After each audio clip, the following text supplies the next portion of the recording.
Electric scooter மார்க்கெட்டில் Ola, Ather, TVS அப்படின்னு நிறைய போட்டி போயிட்டுருக்கு. ஆனால் எலக்ட்ரிக் பைக் மார்க்கெட் அப்படிங்கிறது ரொம்பவே ஒரு காலி இடமா தான் இருக்குது.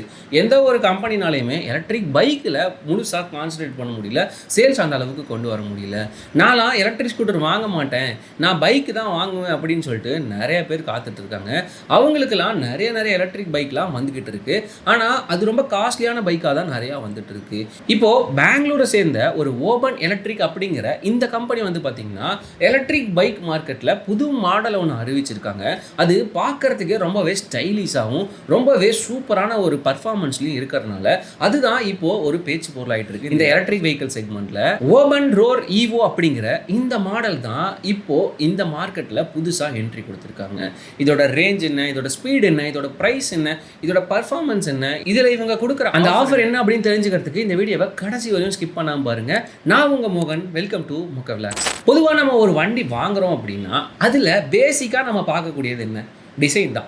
அப்படி அந்த டிசைனை நம்ம இந்த வண்டியில் பார்க்கும்போது ரொம்பவே ஸ்டைலிஷான ஒரு டிசைனில் கொடுத்துருக்காங்க. இது நார்மலாக ஒரு பெட்ரோல் வண்டி எப்படி இருக்குமோ அந்த அளவுக்கு ரொம்பவே ஸ்டைலிஷான டிசைன் தான் இந்த வண்டி வருது. அதுலேயும் இவங்க கொடுக்குற அந்த கலர் வேரியண்ட் எல்லாமே ரொம்பவே யூனிக்காக இருக்குது. இந்த பல்சர், அப்பாச்சி அப்படிங்கிற மாதிரி எனக்கு ஸ்ட்ரீட் ஃபைட்டர் லுக்கில் தான் வண்டி ஓட்டுவேன் அப்படின்னு நினைக்கிறவங்களுக்குலாம் இந்த எலக்ட்ரிக் வெஹிக்கிள் வந்து பார்த்திங்கன்னா ரொம்பவே சூப்பராக இருக்கும். எல்லா இடத்துலையும் ஷார்ப்பான ஒரு எட்ஜில் கொடுக்கறதுனால இந்த வண்டியோட ஸ்டைல் வந்து பார்த்திங்கன்னா இன்னும் அதிகரிக்குது அப்படின்னு சொல்லலாம். அதுலேயும் அவங்க முன்னாடி கொடுத்துருக்க அந்த ப்ரொஜெக்டர் லைட்லையும் அதுக்கு மேலே இருக்க அந்த டிஆர்எல் லைட்டும் ஒரு ரோபோட்டோட ஐ மாதிரியே டிசைன் பண்ணியிருக்காங்க. பைக் அப்படின்னாலே நம்மளுக்கு கிரவுண்ட் கிளியரன்ஸ் நல்லா இருக்கும், ஓட்டுறதுக்கு நல்லா ஸ்டெபிலிட்டியாக இருக்கும் அப்படின்னு தான் நினைப்போம். அதே மாதிரி தான் இந்த வண்டியில் ரொம்பவே சூப்பரான ஒரு கிரவுண்ட் கிளியரன்ஸ் வந்து கொடுத்துருக்காங்க. ஸ்கூட்டர்லாம் ஓட்டும் போது நம்ம ஸ்பீடு பிரேக்கரில் விடும்போது அது எங்கேயாவது கீழே இடிக்குமா அப்படின்னு பயந்துட்டு ரொம்பவே ஸ்லோவாக விடுவோம். இதில் நம்மளுக்கு கிரவுண்ட் கிளியரன்ஸ் வந்து ரொம்பவே சூப்பராகவே கொடுத்துருக்காங்க. இதில் 200 mm வந்து பார்த்தீங்கன்னா கிரவுண்ட் கிளியரன்ஸ் கொடுத்துருக்காங்க. அது மட்டும் இல்லாமல் இந்த 230 mm வரைக்குமே நம்ம வாட்டரில் வந்து ஓட்டிக்கலாம் அப்படின்னு சொல்கிறாங்க. அதாவது மழை காலத்துலையோ இல்லை எங்கேயாவது தண்ணி தேங்கி இருக்க இடத்துலையோ நம்ம அந்த வீல் பேஸ்லேருந்து ஒரு 30 mm வந்து பார்த்திங்கன்னா அதிகமாக தண்ணிக்குள்ளே இருக்கிற மாதிரி இந்த வண்டியை ஓட்டிக்கலாம். அது ரொம்பவே சேஃபாக தான் இருக்கும் அப்படிங்கிற மாதிரி சொல்கிறாங்க. அதே மாதிரி இந்த வண்டியோட ஹைட் வந்து பார்த்திங்கன்னா ரொம்பவே அதிகமாக இருக்காது, ஒரு 750 mm ஹைட் தான் இருக்கும். அதனால மீடியமான ஹைட்டில் இருக்கவங்களுக்கும் இந்த வண்டி ரொம்பவே சூப்பராக செட் ஆகும் அப்படின்னு சொல்றாங்க. சீட்டோட நீளம்னு பார்த்தோம் அப்படின்னா நம்மளுக்கு 680 mm வந்து லென்த் கொடுக்குறாங்க. இதனால ஒரு 2 பேர் தாராளமாக இந்த வண்டியில் உட்காந்து ஓட்டிட்டு போக முடியும்னு சொல்றாங்க. இந்த ஓவராலாக வெயிட் பார்த்தோம் அப்படின்னா 140 கிலோ தான் இந்த வண்டியோட ஓவரால் வெயிட்டே இருக்குது அப்படின்னு சொல்றாங்க. எல்லாமே பேட்டரி எல்லாமே சேர்த்தியே. ரெண்டாவது, நம்ம ஒரு வண்டி வாங்குறோம் அப்படின்னா ஸ்கூட்டர் அப்படின்னாலே நம்மளுக்கு அதில் நிறைய திங்ஸ் வச்சுக்க இடம் இருக்கும், நம்ம பொருள்லாம் வச்சுக்கலாம், முன்னாடி திங்ஸ் வச்சுக்கலாம் அப்படின்னு நினச்சி வாங்குவோம். அதே மாதிரி பைக்குன்னு பார்த்தோம் அப்படின்னா நம்மளுக்கு சீட் கவர் மட்டும்தான் நம்மளுக்கு ஒரு ஆப்ஷனாக இருக்கும். ஆனால் இந்த வண்டியில் வந்து பார்த்தீங்க அப்படின்னா நம்மளுக்கு பூட் ஸ்பேஸ் வந்து கொடுக்குறாங்க. அதாவது சீட்டுக்கு அடியில் ஒரு பூட் ஸ்பேஸ் கொடுக்குறாங்க, அதே மாதிரி டேங்க்லேயும் நம்மளுக்கு ஒரு பூட் ஸ்பேஸ் கொடுக்குறாங்க. அதில் நீங்கள் தேவையான பொருட்கள் வச்சுக்க முடியும். அதுலேயே நீங்கள் வந்து மொபைல் சார்ஜிங் கூட பண்ணிக்க முடியும் மாதிரி ஆப்ஷன் வந்து கொடுக்குறாங்க. சரி, அதுக்கடுத்து இந்த வண்டியோட மெயினான ஒரு பார்ட்டுக்கு வருவோமா? எலக்ட்ரிக் வண்டினாலே இதுதான்ப்பா மெயின் அப்படின்னு சொல்கிறது என்னென்னா பேட்ரி தான். இந்த வண்டியோட பேட்ரி தான் இதில் ஹைலைட்னே சொல்லலாம். இதில் ரொம்பவே சேஃபான 3.4 கிலோவாட் அவர் இருக்கிற லித்தியம் ஃபெரஸ் பாஸ்பேட் பேட்டரி வந்து நம்மளுக்கு கொடுக்குறாங்க. இதை வச்சு நம்மளால் 150 கிலோமீட்டர் வரையும் ரேஞ்ச் போக முடியும் அப்படின்னு சொல்கிறாங்க. அதே மாதிரி இந்த பேட்டரி இருக்கு இல்லையா, அந்த பேட்டரியை நார்மலாக ஒரு பிளாஸ்டிக் பாக்ஸ்லேயோ இல்லை ஒரு இரும்பு பாக்ஸ்லேயோ வைக்காம இதுக்குன்னு தனியாக ஒரு அலுமினியம் ஸ்ட்ரக்சர் கேஸ் வந்து டிசைன் பண்ணியிருக்காங்க. இந்த பேட்டரி செக்டாரே தனியாக ஒரு அலுமினியமில் இருக்கும். அதனால அது ஹீட் ஆகாது, அதே மாதிரி ஃபயர் ஆகாது அப்படின்னு ரொம்பவே சேஃபாக இருக்கும் அப்படிங்கிற மாதிரி சொல்லியிருக்காங்க. அதை வந்து தனியாக ஒரு செப்பரேட்டாக ஒரு இடத்துல ரொம்ப சேஃபாக இருக்குது அந்த பேட்டரி வந்து அப்படிங்கிற மாதிரி சொல்லியிருக்காங்க. இதில் ஹைலைட்டான விஷயம் என்னென்னா இந்த பேட்டரிக்கு நம்மளுக்கு 8 வருஷம் வரையும் வாரண்டி கொடுக்குறோம் அப்படிங்கிற மாதிரி சொல்கிறாங்க. முன்னாடியே சொன்ன மாதிரி இவங்க கம்பெனி சொல்கிற ரேஞ்ச் என்னென்னா 150 கிலோமீட்டர் ரேஞ்ச் வரையும் போகும் ஐடிசி படி அப்படிங்கிற மாதிரி சொல்கிறாங்க. என்னதான் 150 சொன்னாலுமே இந்த வண்டியை வச்சு நம்மளால் 150 கிலோமீட்டர் வந்து தாராளமாக ஓட்ட முடியும் அப்படின்னு நம்ம எதிர்பார்க்கப்படுது. சரி, பேட்டரி பார்த்துட்டோம். இந்த பேட்டரியை சார்ஜ் பண்ணுறதுக்கு எவ்வளோ டைம் ஆகும் அப்படின்னு நம்மளுக்கு தெரிஞ்சுக்கணும் இல்லையா? இந்த வண்டியில் நம்மளுக்கு ஃபாஸ்ட் சார்ஜிங் சப்போர்ட் கொடுக்குறாங்க. அதுவும் நார்மலாக நம்ம வீட்டில் இருக்க 15 ஆம்ப் சாக்கெட்லேயே நம்மளுக்கு ஒரு ஃபாஸ்ட் சார்ஜிங் ஆகிற மாதிரி கொடுக்குறாங்க. எந்த அளவுக்கு அப்படின்னா 0லேருந்து 80% சார்ஜ் வந்து வெறும் 90 நிமிஷத்துலேயே நடந்துடும். அதாவது ஒரு 1.5 மணி நேரத்திலே சார்ஜ் ஆகிக்கும் அப்படின்னு சொல்கிறாங்க. எனக்கு இது பத்தாது, எனக்கு இன்னும் ஃபாஸ்ட் சார்ஜிங்லாம் வேணும் அப்படின்னு நினச்சிங்க அப்படின்னா இந்த ஓபன் போர்ட் அப்படின்னு சொல்லிட்டு இவங்க சார்ஜிங் ஸ்டேஷன்ஸ்லாம் நிறைய இடத்துல வச்சுருக்காங்க. அப்படி அங்கே போய் போடும்போது 1 நிமிஷம் சார்ஜ் போட்டிங்கன்னா 1 கிலோமீட்டர் ஓட்டிக்க முடியும். அதே மாதிரி நீங்கள் 10 நிமிஷம் சார்ஜ் போட்டிங்கன்னா 10 கிலோமீட்டர் ஓட்டிக்க முடியும். அரை மணி நேரம் சார்ஜ் போட்டிங்க அப்படின்னா 30 கிலோமீட்டர் ஓட்டிக்க முடியும். அப்படிங்கிற மாதிரி ஒரு ஃபாஸ்ட் சார்ஜிங் சப்போர்ட்டை வந்து இந்த வண்டி வந்து கொடுக்குறாங்க. சரி, டிசைன் பார்த்துட்டோம், பேட்டரி பார்த்துட்டோம். அடுத்து இந்த வண்டியோட மோட்டருக்கு வருவோம். இந்த வண்டியில் மிகப்பெரிய ஒரு பாயிண்ட் அப்படின்னா அது இந்த மோட்டர் தான்.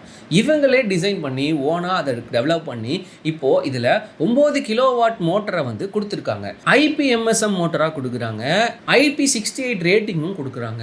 அதனால் இந்த மோட்டர்னால தண்ணி பட்டாலுமே ஒன்றும் ஆகாது அப்படிங்கிற அளவுக்கு டிசைன் பண்ணியிருக்கோம் அப்படின்னு சொல்கிறாங்க.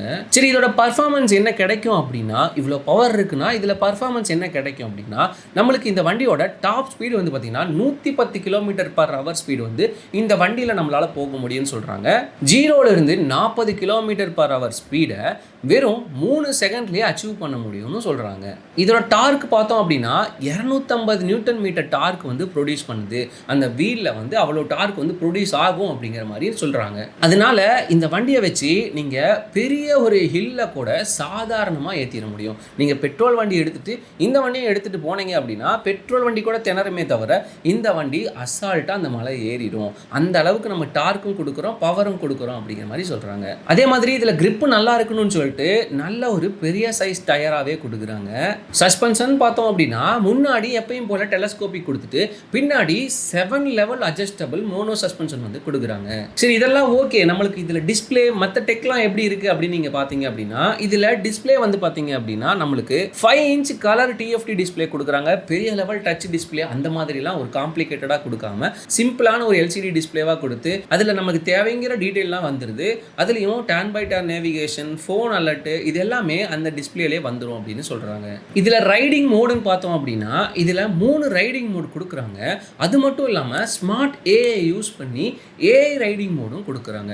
அதாவது என்ன அப்படின்னா எப்பயும் எல்லா வண்டியிலையும் கொடுக்குற மாதிரி ஈகோ, ரோட், ஹேவக் அப்படின்னு சொல்லிட்டு 3 ரைடிங் மோட் கொடுக்குறாங்க. அதில் நம்மளுக்கு எப்பயும் போல் பேசிக்காக இருக்கும், கொஞ்சம் ஃபாஸ்ட்டாக இருக்கும், அதோட ஃபாஸ்ட்டாக இருக்கும். அது மட்டும் இல்லாமல் ஸ்மார்ட் IQ அப்படின்னு சொல்லிட்டு ஒரு AI எனேபிள்டு ஒரு மோடு வந்து நம்மளுக்கு கொடுக்குறாங்க. அந்த மோடை நீங்கள் ஆக்டிவேட் பண்ணி ஓட்டும் போது என்ன ஆகும் அப்படின்னா நீங்கள் டெய்லியும் அந்த ஸ்விட்ச் பண்ணி ஓட்டுறதுக்கு பதிலாக உங்களோட ரைடிங் மோடை வந்து அதுவே அனலைஸ் பண்ணிக்கும். இப்போ டெய்லியும் நீங்கள் உங்கள் வீட்டிலேருந்து சின்ன ரோட்டில் ஓட்டுவீங்க, உங்களோட பைபாஸ் வந்ததுக்கப்புறம் அதில் ஒரு வேகமாக போவீங்க, திரும்ப ஒரு சின்ன ரோட்டில் ஓட்டுவீங்க. அந்த மாதிரி நீங்கள் எங்கெங்கெல்லாம் போகிறீங்கிறது அதுவே தெரிஞ்சுக்கிட்டு அதுக்கேற்ற மாதிரி ஆட்டோமேட்டிக்காக அந்த மோடை வந்து அதுவே எனேபிள் பண்ணிக்கும். இதனால நம்மளுக்கு ரேஞ்ச் வந்து பார்த்தீங்க அப்படின்னா 15% வந்து இன்க்ரீஸ் ஆகுது அப்படின்னு சொல்கிறாங்க. அதே மாதிரி சேஃப்டி ஃபியூச்சர்ஸ் அப்படின்னு பார்த்தோம் அப்படின்னா இதில் ஃபால் அலர்ட் கொடுக்குறாங்க. அதாவது வண்டி எங்கேயாவது கீழே விழுந்தாலுமே நம்மளே எங்கேயாவது போய் கீழே விழுந்தாலுமே ஆட்டோமேட்டிக்காக ஃபால் அலர்ட் போடுற மாதிரி கொடுக்குறாங்க. டிரைவர் அலர்ட் சிஸ்டம் கொடுக்குறாங்க. அதாவது எலக்ட்ரிக் வண்டி ஆன்ல இருக்கா ஆஃப்ல இருக்கானே நம்மளுக்கு தெரியாது. அதனால நம்ம எங்கேயாவது ஒரு இடத்துல நிறுத்தணும் அப்படின்னா அது சின்னதாக ஒரு சவுண்ட் வந்து நம்மளுக்கு கொடுத்துட்டே இருக்கும். இந்த கார்லாம் நம்ம ஏதாவது ஸ்வீட் பெல்ட்டோ அந்த மாதிரி போடலைன்னா ஒரு சவுண்டு கொடுக்கும் இல்லையா, அதே மாதிரி இதுலையும் சின்னதாக ஒரு பஸர் வந்து நம்மளுக்கு கேட்டுகிட்டே இருக்கும், ஆன்ல இருக்கா ஆஃப்ல இருக்கா அப்படிங்கிற மாதிரி நம்ம தெரிஞ்சுக்கிறதுக்காக அந்த ஃபியூச்சரும் கொடுத்துருக்காங்க. பிரேக்கிங்னு பார்த்தோம் அப்படின்னா இதில் யூனிஃபைடு பிரேக் அசிஸ்டன்ட் கொடுக்குறாங்க. அதாவது என்னன்னா நீங்கள் முன்னாடி பிரேக்கோ பின்னாடி பிரேக்கோ எந்த பிரேக்கை பிடிச்சாலுமே ஆட்டோமேட்டிக்காக அது 2 வீலுக்குமே ஈக்குவலான ஒரு பிரேக்கிங்கை வந்து ஆட்டோமேட்டிக்காக போயிடும். இதனால் நம்ம ஸ்கிட் ஆகிறது, விழுவுறது அந்த மாதிரி எந்த ஒரு பிரச்சனையும் இருக்காது அப்படின்னு சொல்கிறாங்க. சரி, நம்ம இந்த வீடியோவோட கடைசிக்கு வந்துட்டோம். நான் ஒரு ஆஃபர் இருக்குது அது சொன்னேன் இல்லையா, அதாவது என்னன்னா இந்த வண்டியோட எக்ஸ்ஷோரூம் ப்ரைஸ் என்ன அப்படின்னா 1,24,000 எக்ஸ்ஷோரூம் ப்ரைஸ் வரும் அப்படிங்கிற மாதிரி சொல்லியிருந்தாங்க. ஆனால் இதை ஃபஸ்ட்டு வாங்குற 10,000 கஸ்டமருக்காக இதை வெறும் 1,00,000 ரூபாய்க்கு இந்த வண்டியை வந்து கொடுக்குறோம் அப்படின்னு சொல்கிறாங்க. அதாவது 10,000 கஸ்டமருக்கு இந்த வண்டி வந்து 1,00,000 ரூபாய், அதுக்கப்புறம் வாங்குற எல்லாருக்குமே இது 1,25,000 ரூபாய் அந்த ரேஞ்சுக்கு வந்துடும் அப்படின்னு சொல்கிறாங்க. இதை வந்து நீங்கள் 777 ரூபா கொடுத்து புக்கிங் பண்ணிட்டீங்க அப்படின்னா ஒரு ஜூன் ஜூலைக்கு மேலே வந்து நம்மளுக்கு டெலிவரி வந்து ஸ்டார்ட் பண்ணிடுவாங்க. அதுக்கப்புறம் நம்மளுக்கு வெஹிக்கிள் வந்து கிடைக்க ஆரம்பிச்சிடும் அப்படின்னு சொல்கிறாங்க.